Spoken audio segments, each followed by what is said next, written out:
Hello and welcome to ChinnyVision. Could 2017 really be the year of the Amiga? There's lots of projects on Kickstarter, and what happens certainly with me is you back them, and then you forget about them. I know there's the updates and some people tend to keep on top of those things. I don't. So on Friday, it was a bit of a surprise when Mrs. Chinny said a box had turned up at her work for me. And, well, it was this. Amiga 1200 case, the project I backed absolutely ages ago. And oddly enough, I just backed the keycap project as well, because I thought, well, I've ordered this case and whether that's going to turn up, I'm going to need new keys for that as well. So you got a nice box. It says Amiga 1200 and replacement casing only. Apologies if I sound a bit hoarse. I've got a really bad cold. So I can't remember what I think the original Amiga 1200 cases were white, weren't they? Certainly my one was. This apparently arrived in an outer case, but she got rid of that at her workplace. Now, apparently she did open it up at work to show one of her colleagues what was in here. So I haven't opened up and had a look in it yet. So let's see what this thing I backed seemingly absolutely ages ago looks like.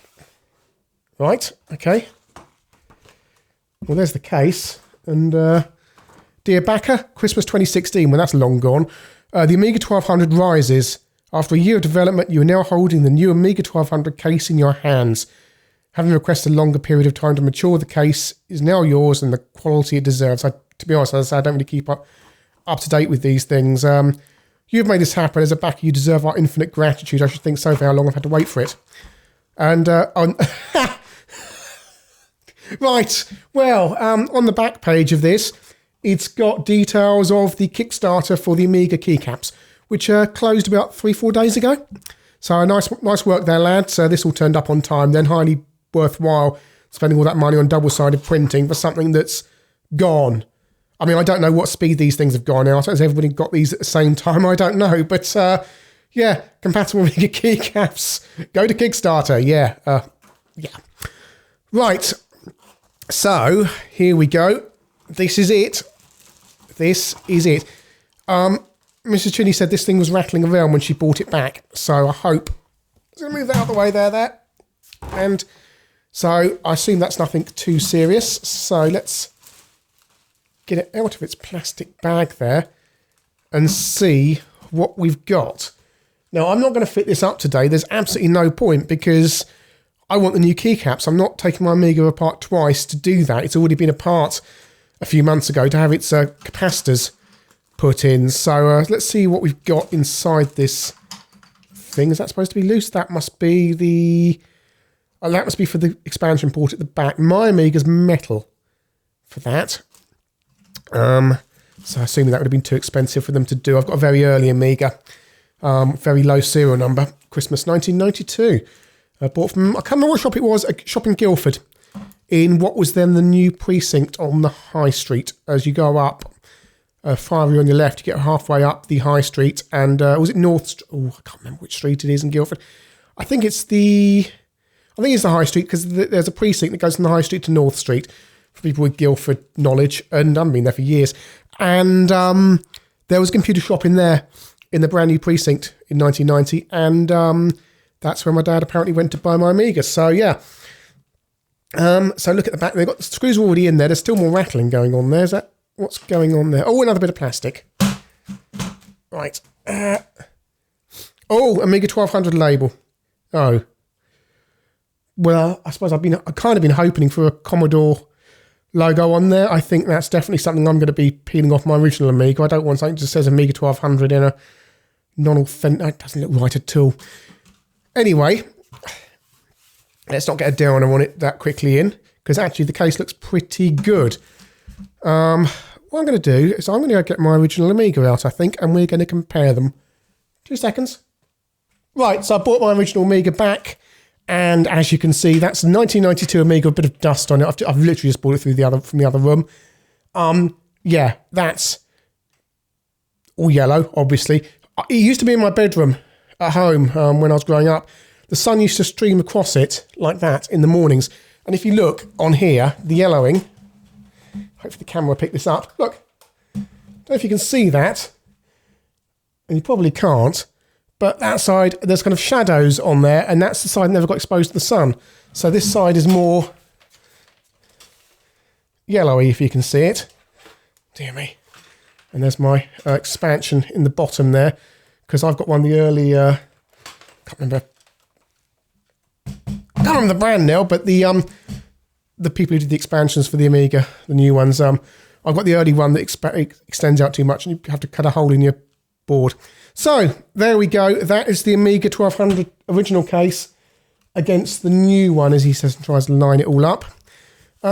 Feel of it was hard to say, because that's got 25, 26 years of wear on it, so it's worn down. That feels slightly more rough, but it's had no wear on it at all. It is obviously white, but again, these would have been white originally. Ah, look, that's interesting. Are you going to have to take out... Oh, and if the LEDs are on the board there, they must be. I was going to say, should there be glass or something in there, but I think that's the actual screen of the LEDs. It looks comparatively okay. It looks better finished than those C64 cases I saw. I really wasn't impressed with those cases. You've got grills in your expansion port there. You've got rubber feet. The screws are already in, which is good. And you won't have your original serial number on the bottom, of course. There's one thing to say. You might want to take your, especially if you've got a low number like this, I don't know if you're going to want to take your original sticker off your Amiga and put it on there. I don't know. It depends how authentic you want to be on these things. Let's just flip that one over. Oh dear, that's heavy. Yeah, you see, I've got a serial number with a lot of zeros in it. A lot of zeros. I'm not... And there's where Wang had to repair the disk drive very early on, because my disk drive broke under warranty. So Wang turned up.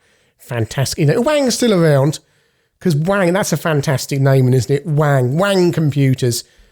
You know, that's just a brilliant name. Martin in The Simpsons had a Wang Computers t-shirt on, didn't he? But look, you've got the original. That's not going to come off. My serial number there with all the zeros in it. So that's a little bit, you know, you can't do anything about that. It's just those little things that make that Amiga yours. I guess you could print out a copy of that, scan that in, print it onto a label or something. Minor niggles. When you've had a machine since 1992, you're not one of these people who've gone on eBay, spent goodness knows how much on an Amiga. It's yours and you're attached to it. All these little things like the serial number and all these bits mean a lot to you. So you've got to think, how am I going to transfer those things over? If you just bought a manky old Amiga on eBay and just you stick a new case in it, well, it's not going to matter that much to you. But this is my Amiga. Even down to things like, look, that warranty sticker there. It looks messy, but that reminds me of the fact that Wang came round to mend my computer. These are more... When you've had a computer... since it was new, it's much more than just a machine. It's not like my Commodore Plus 4 with the STs I've got, or different machines, even the Amstrads I've got, because they're not my original ones. But this is my original Amiga, so it's pretty special to me. If this was my 600, which I picked up on eBay, you wouldn't be bothered, you wouldn't care less. Although, ironically, my 600 has a very nice, been an attic and hardly used.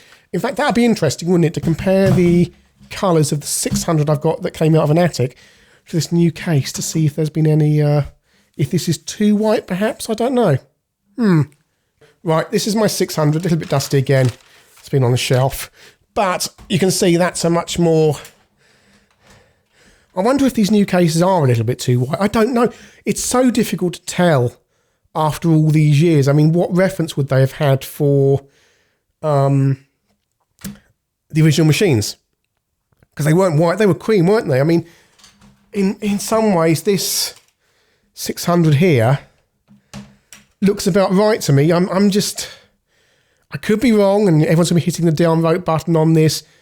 Are these Amiga cases a little bit too white? Because I don't know. And this 600 looks more authentic. I'm just going to try and catch it in the light there so you can just see. It's just slightly darker, but that could just be the age of it. That said, that's all smooth on there. This does feel rough, and that feels rough. Those feel very similar. And this 600, as I say, it's hardly been used. It's coming out of someone's attic. He's used it for about a year, less than that, bunged it away in the attic in its box, and left it for years, whereas this 1200 has been out all these years. So it's had a lot more environmental sunlight and everything on it. So I don't know. It's so difficult to judge, isn't it? Let's put the 600 over there. So what do you get in the case? Because I'm rambling on. You've got some ports for the back there. Some stickers. I wonder what these stickers are. I don't know. I don't know what those stickers are for. You'd assume there'd be a manual in there, but no. They will be the spacers to hold the motherboard off the case. There's some other spacers and things in here. Why is this one loose compared to all the others? Is it falling out of its box or something? Yeah, I mean, what was this? 75 euros or something like that? It's not bad. I'm going to have to find a way of getting my proper Commodore label off the 1200 there, because this thing, that's not right, is it really? I didn't buy an Amiga 1200 with just an Amiga and a silly logo on it. I bought a Commodore A1200, and that's what it should look like to me. You know, that's just an authenticity thing. I'll have to, a freezer spray, I think, would get that off of there. A little bit of freezer spray, should do the job. Other than that, it's looking pretty authentic. I'm casting my eye over here. Oh, there's one thing here. That's interesting. When these cases originally went on Kickstarter, they had a little window on there for an HXC, and everyone complained. I certainly wasn't going to back it with a stupid window in there. And then they revised it so it didn't have the window, but you could punch out the window. Now, in the light there, and I don't know if you can see it from that angle, there is actually a change in the plastic around that box there. There's a change in the plastic. Let's have a look underneath, see if I can see. I don't want to open it up, but yeah, there's a punchable out hole there. Still. Yeah, oh, look at that. Look at that. It's thinner plastic. It's thinner plastic. You can see. I don't know if you can see on the light there. I'm trying to get the light on it properly. Can you see that? Just there? That's thinner plastic. Why did these people want a bleeding HXC window in the Amiga case? I said it was stupid when they did the original Kickstarter and no one wanted them, because who wants a big window in the Amiga case? And that's, I mean, I hope I don't see that in day-to-day use. But why on earth do you want that? You can surely plug an HXC in externally, do something clever. Why? You're supposed to be doing authentic cases, guys. Don't make a thinner bit of plastic in there. That's just not on. I mean, it's, you know, perhaps I'm being harsh, but, you know, this was quite a lot of money for this case. And they were bigging themselves up how authentic the cases are. And it's brilliant. But little things like that niggle me. At least they could have put thicker plastic in there. Perhaps you could put, I don't know. Ah, right. Okay, what I'd say, and I say this is, I'm doing this completely spontaneously. I would say if you put a bit of gaffer tape or something behind there, and once it's all shut up, I don't think you're going to notice it. I think if you do get a little bit of light bleed through in there, and again, can you see that? I'm trying to get that so you can see. I've got my finger. I can see my finger through there, which I can't on the rest of the case. So my suggestion would be, and when I've done this properly, I'm not going to install this yet, would be to put a little bit of gaffer behind there, block that off, just so it's all clear. I mean, you may want an HXC on there. It's not saying this has got spaces for Raspberry Pis and all sorts in there. And I know you can only make one mould because moulds are expensive, injection moulding and all that. So you can only make one set, and you make them with inserts. That's how Amstrad used to do things. You made one set of cases, then you made inserts, and you put other little bits in there to make them how you want them. I wonder if that's... No, that's for the back. Yeah, so... Just that niggle there, really. I mean, this is complete initial impressions on this device. It's complete initial impressions on this case. It looks very nice, and I'm sure it's going to be absolutely brilliant once I get it onto my Amiga. But I want my original Amiga case badge on there, and I'm going to have to do something about that hole there, because, again, it doesn't look right. But overall, I think if these become available for as a non-Kickstarter thing afterwards, you're going to want one of these if your Amiga is looking like my Amiga is, and that's yellow. But you're also going to want to make sure that you've back the keycaps, because imagine those keys in that case. That's why I'm not putting the Amiga into this case right now, because just imagine the state of that into there. You could retrobrite these, but I've tried retrobriting keys. It's very, very difficult, and of course they're going to come back up to yellow anyway eventually. I don't think retrobriting is a temporary solution, and this thing's UV treated as well, so that's a big advantage. So if you have got an Amiga case that's looking a bit tired, this looks like a really good bet. I do have niggles. I'm not going to pretend I don't, because for 75, I think about £75 nearly, I'm expecting perfection. I'm a fussy person like that, but my Amiga is important to me, very important to me. It's my original machine. It's got to be absolutely right before I put it into this. This is far better than those C64 cases I've seen, which had streaks and things inside them. They didn't look or feel right. They felt a little bit cheap and a little bit non-authentic. Sorry guys if you're listening to this and watching this and you made it, but the 2 or 3 I've seen, not something I want. But this, no, I'm happy I've bought it. It is pricey, and you're going to have to factor in those keys as well.